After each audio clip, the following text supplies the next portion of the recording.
Hi everyone, it's Tim Topham here from topmusic.co, and I'm delighted to have Paul and Gillian from Piano Teaching Success here at Piano Pivot Live 2020 in order to record some fantastic interviews with our speakers and give you a bit of a backstage pass. And if you really want to immerse yourself in what Piano Pivot is really like, and if you enjoy this interview, then make sure you grab one of our virtual tickets. The virtual tickets are fully edited professional recordings of our speakers actually on stage doing their thing, live teaching, keynote workshops. And if you want to grab that, head to pianopivotlive.com/virtual. I'll see you there. Did you know you can keep up to date with everything that's happening at Piano Teaching Success by joining the Piano Teaching Success Facebook group? Do that now. Just search Piano Teaching Success on Facebook.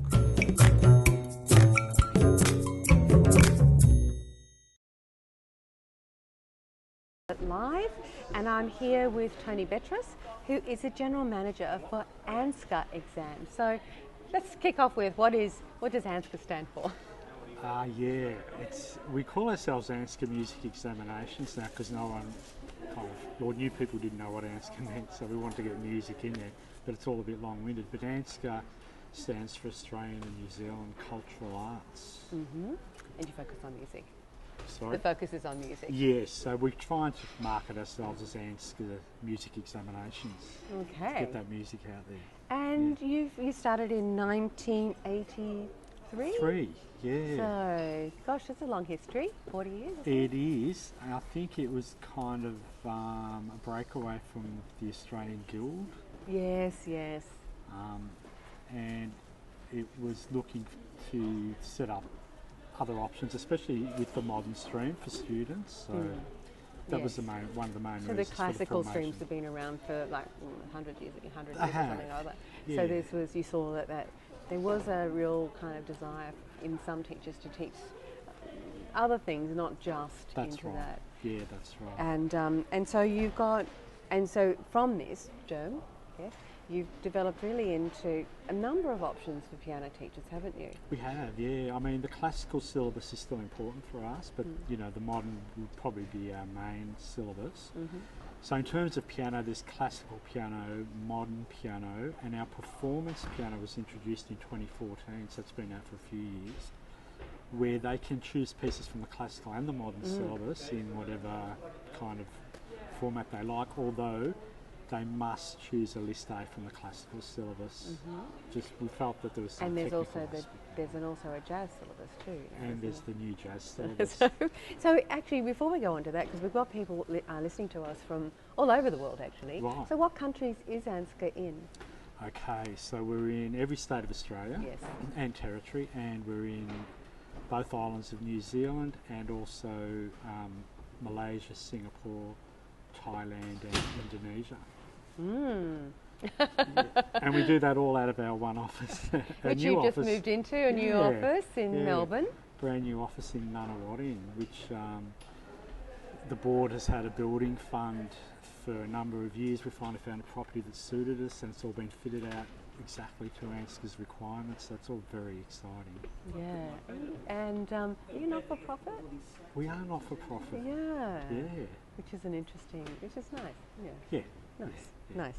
So let's go back to the piano options of the syllabus. And I think I've just came to an ANZCA training session for teachers last week. That's and right. There's lots and lots of interest in the modern and the jazz. I think it was fabulous. We had Karen Henderson came and played some jazz with her son, which is so lovely. That's right. But tell us about how that combination, it's so flexible. I think that's one of the things that I loved about it. And what do you think piano teachers really like about that modern syllabus? Well, that jazz syllabus, will we talk about that? Yeah, we can talk about jazz, Well, if we talk about jazz, Christopher wrote all the pieces in that syllabus. That's Christopher Norton, by the Christopher Norton, we all know and love Christopher Norton. Yeah, we've got a really good relationship with Christopher, and he wrote all the pieces exclusively for ANZCA's syllabus, so they're not available anywhere else. So what we wanted to do was have a non-threatening, non-academic approach to being creative. So they'll play the first section, the head, exactly as written, and then there'll be the next section, the solo section, where there's in the low levels, a really basic left hand and a group of notes that fit exactly under your right hand. and then you'll just even start experimenting with OneNote. And just make sure because there's backing tracks. Backing tracks, yeah, and they're lovely, those backing tracks. Yeah, they're available for free from the website, so they can just be downloaded. There's a performance and a practice backing track, an extended one.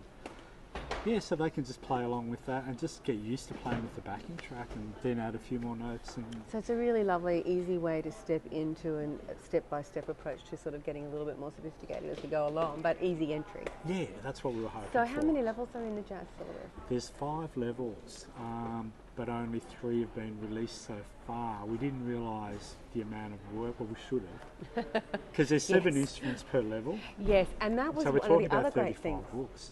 Yeah. Oh, that they can play together because of the same pieces, aren't they? They can't actually. No. So it is designed as a solo course. Okay. Now, whether we come up with another option where, they can be grouped together, it's something that's come up a few times, so it might be a consideration for the future. Maybe.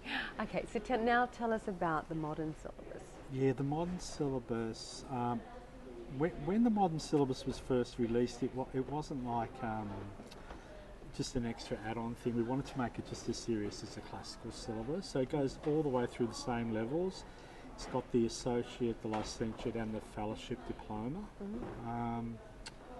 And I mean, the main difference is you're choosing modern pieces. People think it's like a full-on improvisation course, and it's not really, is it? No. It's sort of somewhere really between the classical, which is look like a traditional, more classical exams, and then you've got the jazz, which is more done at end. This is kind of, it almost bridges it, and you can really, what I thought was fabulous about it is you can really kind of shape this whichever. You can you can play a classical piece. You can play a classical piece. It's a free choice. There's a free choice for both syllabuses from grade 1. So a lot of teachers who are doing modern will do a classical and vice versa. Just to keep the sort of breadth of repertoire in there, I think that's a really great idea. And they do play scales too. They do. They play the same scales, although they do vary a little bit. The modes come into the modern stream a bit more because they're probably more useful for that stream, or they're not unuseful for classical. And then there's the addition of the improvisation. That's right. So at grade 2, they can elect to do improvisation or sight reading. So if they don't want to do improv, they still can do sight reading. They can get out of it. But like the very first level, grade 2, it's like there's chord symbols there, and if grade 2 is the first level for improv. We're not talking about beginners. Yes. But they can just play a basic chord and just read the right hand exactly as is, and that'll be good enough for the first level.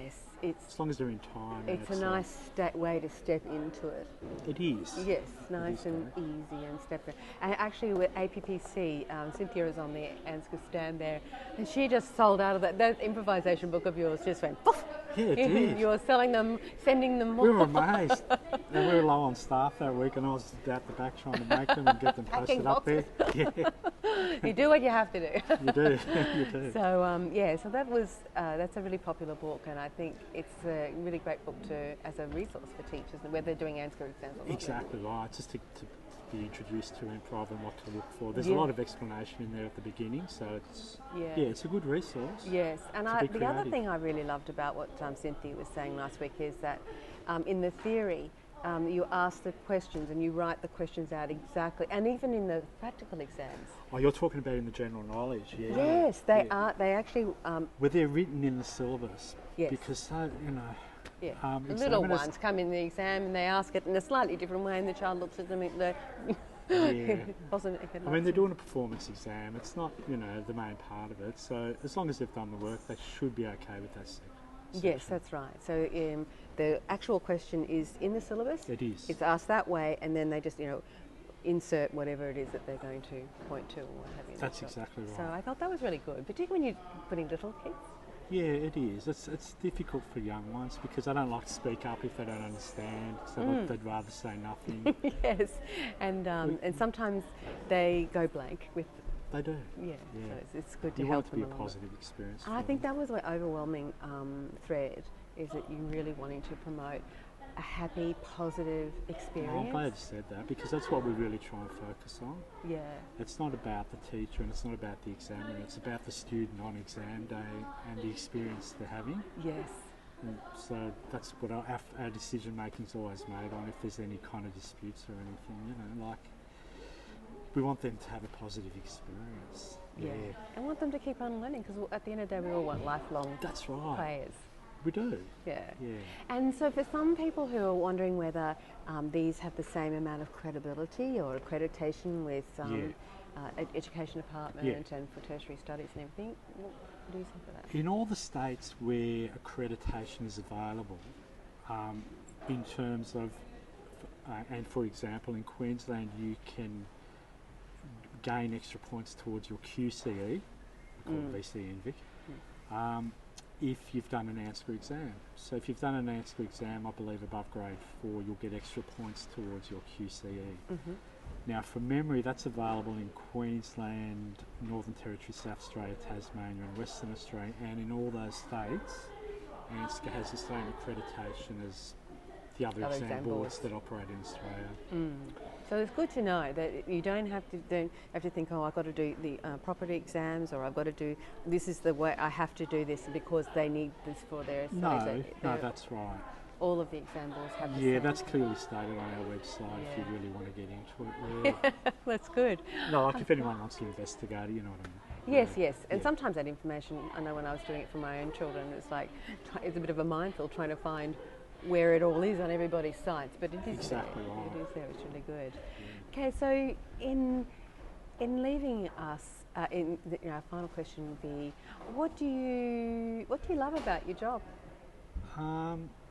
Working with teachers and helping them to resolve issues, and it's really nice to get positive feedback when things have gone well. Just trying to make it a good experience for students. Yeah, I think that's definitely comes through in everything I've seen with ANZCA and. Oh, thanks. Yeah. Yeah. So good luck. That's terrific. Thank you. Thanks.